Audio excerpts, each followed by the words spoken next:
शुभं कुरुत्वं कल्याणम् आरोग्यं धनसंपदा। नमस्कार दोस्तों, शून्य से शिखर तक इस श्रृंखला में आप सभी का हार्दिक अभिनंदन। हम यहाँ ज्योतिष ज्ञान की बात कर रहे हैं, ज्योतिष चर्चा कर रहे हैं, ज्योतिष शास्त्र की जानकारी ले रहे हैं। ज्योतिष शास्त्र में आज हमारा पाठ 4 है।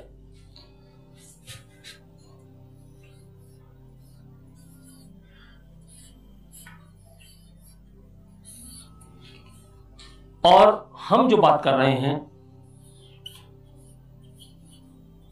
वो नक्षत्रों के बारे में बात कर रहे हैं।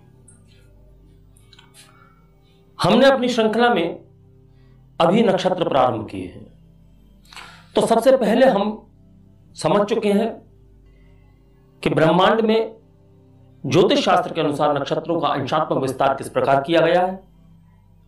फिर हमने यह भी समझा कि राशियों का अंशात्मक विस्तार किस प्रकार किया गया है। आप आई बटन में जाकर हमारे पिछले वीडियो देख सकते हैं और जो जानकारी पूर्व में दी गई है उसे आप प्राप्त कर सकते हैं। आज हम जो चर्चा कर रहे हैं वह नक्षत्र किस प्रकार कार्य करते हैं और नक्षत्र मानव जीवन में उसकी कुंडली में किस प्रकार फलित में प्रयोग किए जाते हैं। नक्षत्र किस प्रकार हमारे जीवन को प्रभावित करते हैं हम कुंडली के माध्यम से देखेंगे। तो जैसा कि आपको पता है कि 27 नक्षत्र हैं और 27 नक्षत्रों को जब ब्रह्मांड में बांटा गया तो 13 डिग्री 20 मिनट प्रति नक्षत्र स्थान मिला। हम यहां एक नक्षत्र लेंगे अश्विनी,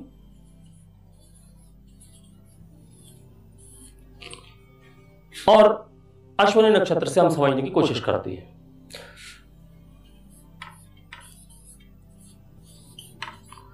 तेरह डिग्री 20 मिनट अश्विनी नक्षत्र का मान है मेष राशि में।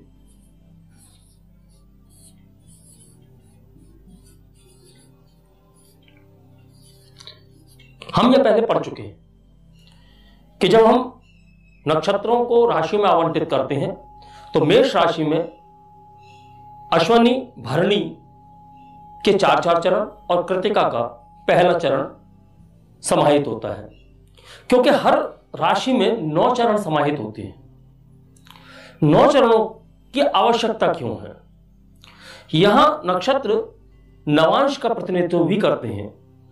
जब हम आगे चर्चा बढ़ाएंगे तो हम नवांश को बनाना सीखेंगे और ज्यादातर ज्योतिषी नवांश को बनाने की एक अलग प्रक्रिया अपनाते हैं। हम वह प्रक्रिया भी सीखेंगे, लेकिन यहां अगर हम नक्षत्रों को पढ़ते हुए नवांश को समझ लें तो मुझे नहीं लगता कि कोई बुराई है। तो नक्षत्र किस प्रकार नवांश बनाते हैं? आपका जन्म लग्न के हिसाब से जब हम नक्षत्रों की चर्चा करते हैं तो साथ ही साथ आपका नवांश चक्र भी बनना प्रारंभ हो जाता है। कैसे, यहां समझने की कोशिश कीजिए।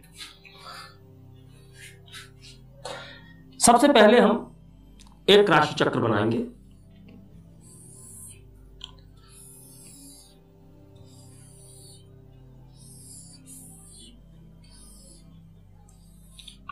और हमेशा की तरह जब भी हम कोई चर्चा प्रारंभ करते हैं तो कालपुरुष की कुंडली के ऊपर ही चर्चा प्रारंभ करते हैं ताकि आपको बाकी कुंडलियां भी आसानी से समझ में आ सकें। तो कालपुरुष की कुंडली में लग्न मेष का है। मेष लग्न की जब हम बात करेंगे तो मेष लग्न के अंदर 3 नक्षत्रों का समावेश होता है, अश्विनी,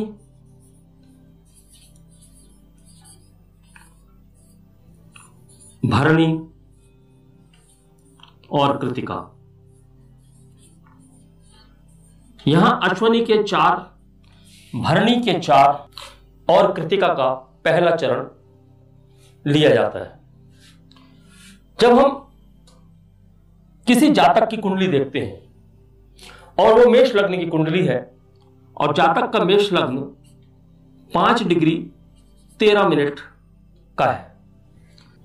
जब लग्न निर्धारण किया जाता है तो वहां उसका मान देखना चाहिए। अगर लग्न 5 डिग्री 13 मिनट का है तो नवांश में लग्न किस प्रकार निर्धारित किया जाएगा, क्योंकि लग्न से ही लग्न निर्धारित होगा। तो नवांश में किस तरीके से करेंगे, यहां समझिए। यह है हमने नवांश चक्र बनाया।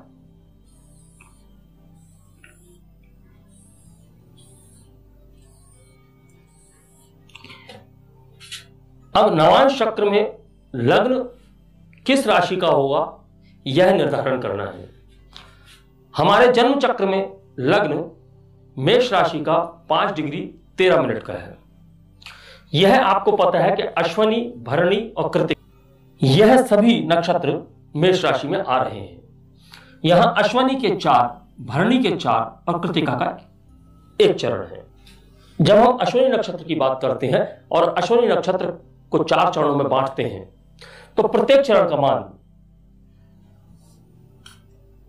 3 डिग्री 20 मिनट आता है। तो अश्वनी का पहला पद या पहला चरण कह सकते हैं 0 डिग्री से 3 डिग्री 20 मिनट, यह पहला पद है। दूसरे पद की बात करेंगे 3 डिग्री 20 मिनट से 6 डिग्री 40 मिनट। तीसरा पद 6 डिग्री 40 मिनट से 10 डिग्री। चौथा पद 10 डिग्री से 13 डिग्री 20 मिनट।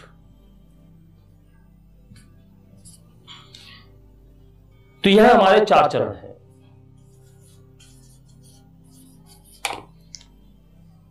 अब यहां लग्न 5 डिग्री 13 मिनट का है। 5 डिग्री 13 मिनट से हमको यह समझना है कि दरअसल लग्न किस नक्षत्र के किस चरण में आ रहा है। तो जैसा हमने समझा कि 0 डिग्री से 3 डिग्री 20 मिनट तक अश्वनी का पहला चरण और 3 डिग्री 20 मिनट से 6 डिग्री 40 मिनट तक अश्वनी का दूसरा चरण। तो 5 डिग्री 13 मिनट 3 डिग्री 20 मिनट और 6 डिग्री 40 मिनट के मध्य आता है। यानी यहां अश्वनी का दूसरा पद आ रहा है। तो यह कैसे समझेंगे कि अश्वनी का दूसरा पद किस नवांश में है। तो यहां उस प्रक्रिया को समझिए। जब हम मेष लग्न में अश्विनी नक्षत्र की बात करते हैं, दोनों ही 0 डिग्री से प्रारंभ होते हैं। पूरा नक्षत्र 13 डिग्री 20 मिनट, पहला पद 0 से 3 डिग्री 20 मिनट। मेष लग्न का पहला पद मेष नवांश में जाएगा। नवांश की गणना भी हम 0 से ही कर रहे हैं। दूसरा पद वृषभ नवांश में जाएगा। तीसरा पद मिथुन नवांश में और चौथा पद कर्क नवांश में। यह निर्धारित है कि जब हम डिग्रियों को देखेंगे तो इन डिग्रियों के हिसाब से ही नवांश की चर्चा की जाएगी। अब यहां कर्क नवांश हो गया तो हमने देखा 5 डिग्री 13 मिनट यानी कि वृषभ नवांश। तो नवांश में लग्न वृषभ राशि का होगा। बाकी हम संख्याओं को लगाते चले जाएंगे।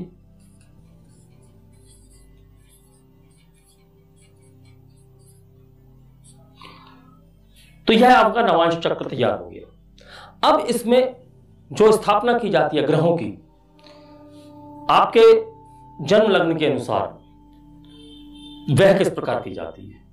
एक उदाहरण हम उसका समझते हैं।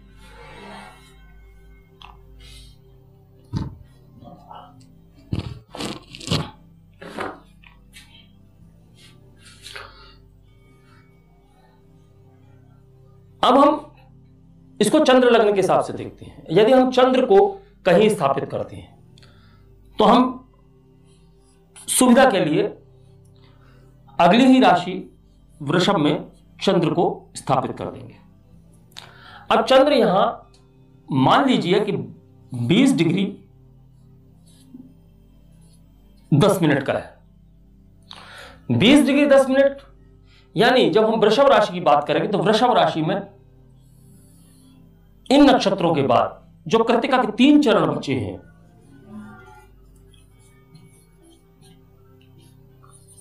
यह आएंगे, इनका मान है 10 डिग्री,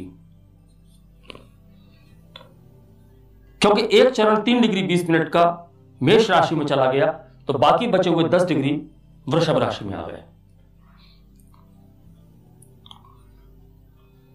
तत्पश्चात रोहिणी, और रोहिणी के बाद मृगशिरा। तो यहां रोहिणी के चारों चरण आएंगे और 4 और 3 7, यहां मृगशिरा के 2 चरण आ जाएंगे, यानी कि कृत्तिका के 10 अंश, रोहिणी के 13 डिग्री 20 मिनट, 13 अंश 20 कला, और जब हम देखेंगे कुल मिला 23 अंश 20 कला होता है, तो बचे हुए 2 जो हमने पद लिए हैं मृगशिरा के, वह 6 अंश 40 कला, कुल 30 अंश। तो यह हो गए आपके वृषभ राशि के नक्षत्र। अब हम नवांश की गणना किस प्रकार करते हैं उसको और आगे समझते हैं।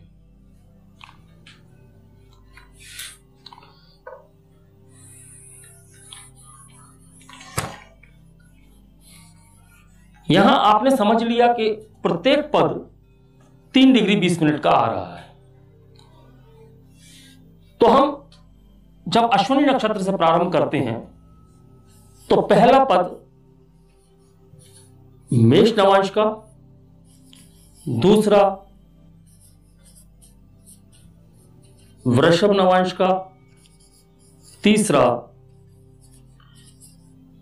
मिथुन, चौथा कर्क। हम आगे बढ़ेंगे। भरणी का पहला पद सिंह नवांशा में जाएगा, दूसरा पद कन्या में, तीसरा पद तुला में, चौथा पद वृश्चिक में। अब कृत्तिका, कृत्तिका का पहला पद धनु राशि में जाएगा।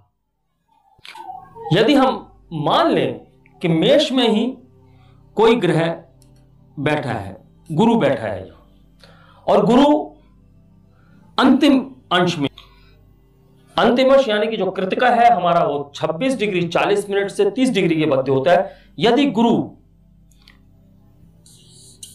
27 डिग्री पर बैठा हुआ है तो यह कृत्तिका की नवांशा में पहले पद की नवांशा में जाएगा, और कृत्तिका की पहले पद की नवांशा धनु है, तो यहां पर यह गुरु धनु राशि में स्थापित किया जाएगा। अब चूंकि हम जो चंद्र की बात कर रहे थे तो हम इस नवांशा को आगे जब बढ़ाएंगे तो यहां पर हम अगला पद जो कृत्तिका का दूसरा पद है वह क्रमवार मकर की नवांशा में चला जाएगा। तीसरा पद कुंभ और चौथा पद मीन की नवांशा में जाएगा। यहां हमने अश्वनी, भरणी और कृत्तिका के 4-4 पदों की बात की, और हम 1 से लेकर 12 तक यानी कि मेष से लेकर मीन तक की जो राशियां हैं जो नवांश में हमारे को स्थापित करनी है, वहां इन पदों के हिसाब से यह सभी ग्रह स्थापित किए जाएंगे। अब जब ग्रह इससे आगे बढ़ते हैं तो यह क्रम अपनी पुनरावृत्ति करेगा। पुनरावृत्ति कैसे करेगा? अब हम रोहिणी से बात करते हैं, आप इसी में सब कुछ समझ जाएंगे। जब हम रोहिणी से बात करेंगे तो रोहिणी का पहला पद मेष नवांशा में, दूसरा पद वृषभ में, तीसरा मिथुन में, चौथा कर्क में। रोहिणी का मृगशिरा, पहला पद सिंह में, दूसरा कन्या में, तीसरा तुला में, चौथा वृश्चिक में। यहां आप समझ चुके होंगे कि यह क्रमवार तरीके से नवांश में इनकी ऊर्जा दिखाई दे रही है। और मृगशिरा के आर्द्रा, पुनर्वसु, पुष्य सभी इस क्रम में अपने अपने पदों को एक एक नवांश आवंटित करते चले जाएंगे। यह हम अगले पाठों में विस्तार से पढ़ेंगे। तो अभी आप यह समझिए कि किस प्रकार नवांशा में नक्षत्र अपना प्रतिनिधित्व करते हैं। अब हम बात कर रहे थे चंद्र की। तो चंद्र यहां हमने माना था कि 20 डिग्री 10 मिनट का है। तो चंद्र जब 20 डिग्री 10 मिनट का है तो यह रोहिणी के चौथे पद में आता है। और रोहिणी का चौथा पद जब हम नवांशा में गिनती करेंगे तो कर्क राशि में आने के कारण चंद्र की स्थापना नवांश में कर्क में होगी। यह बहुत सामान्य तरीके से समझने वाली प्रक्रिया है।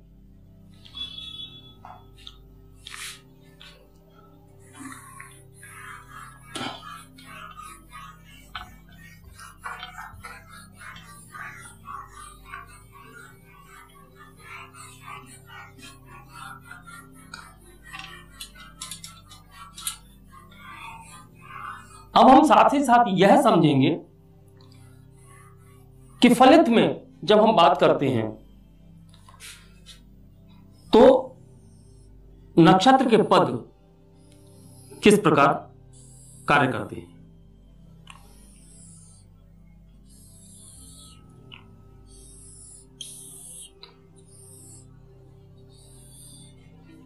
पहला भाव व्यक्तित्व का, आगे हम इस बारे में चर्चा करेंगे जब भावों के पाठ तक पहुंचेंगे। तो पहला भाव व्यक्तित्व का, व्यक्ति के व्यक्तित्व के बारे में आपको बताना है। 5 डिग्री 13 मिनट अश्वनी का दूसरा पद, यह आप समझ चुके हैं। नवांश में लग्न,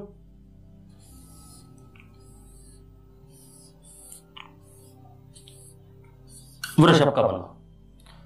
तो यहां अश्वनी नक्षत्र का स्वामी केतु,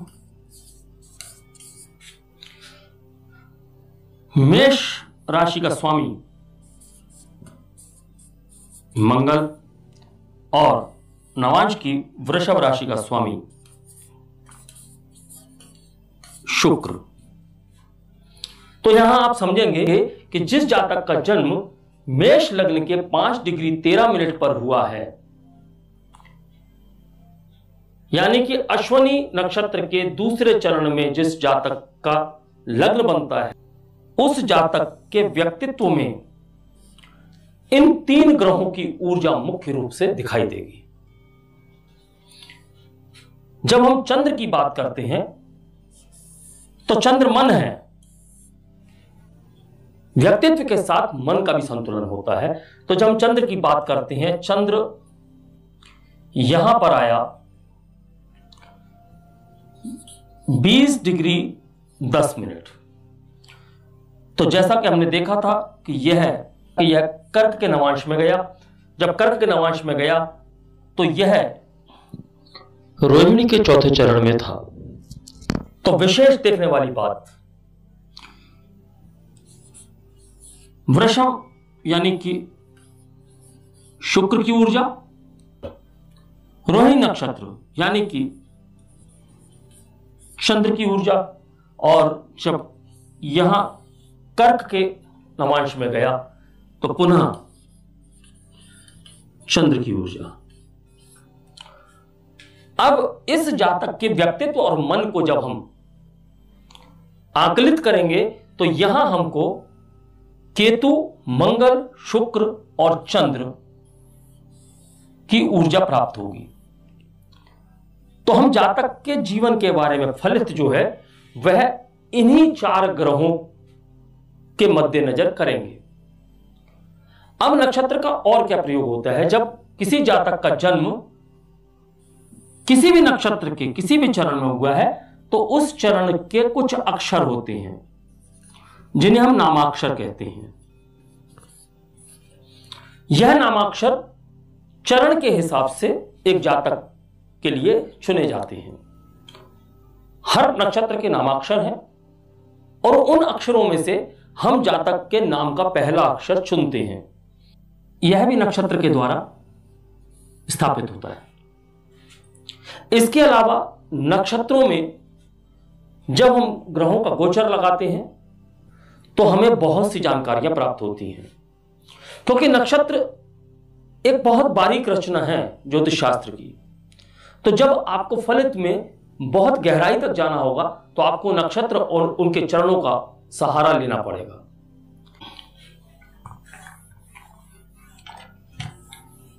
इसके अलावा अगर हम नक्षत्रों की बात करते हैं तो नक्षत्र ना सिर्फ नामाक्षर और फलित बल्कि आपके जीवन में होने वाली घटनाओं